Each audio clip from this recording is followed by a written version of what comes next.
التوالي والخامس في تاريخه.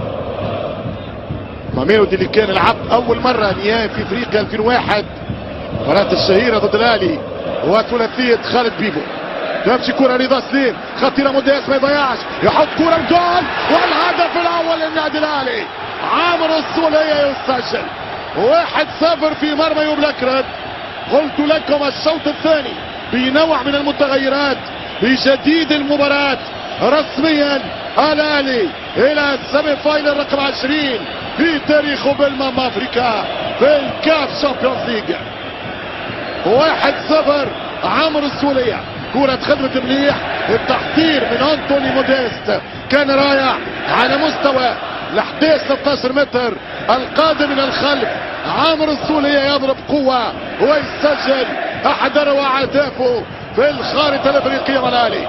ممتاز الضغط استخلاص كرة من سليم انتوني موديست يغطي بدنه يرجع كرة ملعوبة والهدف سجله السولية وثبته الشحات. 1-0 او خليني نقول 2-0 للاهلي باعتبار هدف كوكا.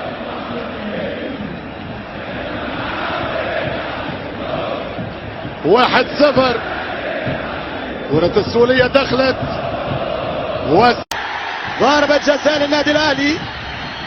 تهور من المدافع والشحات يركب الفاول. ضربة جزاء للنادي الاهلي. كيف كانت الصورة؟ لقطة كانت مباغتة.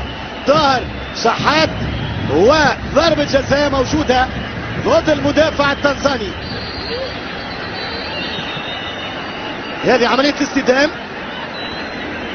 بين اللاعب التنزاني والشحات. شال لاباس. هل يكون الثاني من كهرباء؟ كهرباء وبينالتي. كهرباء يتقدم وكهرباء والجول. 2-0 للنادي الاهلي. 2-0 اهلاوية. الاهلي ثاني بطاقات المربع الذهبي بعد وصول سان داونز. يصل الان فريق النادي الاهلي حامل اللقب الى مربع الذهب من جديد.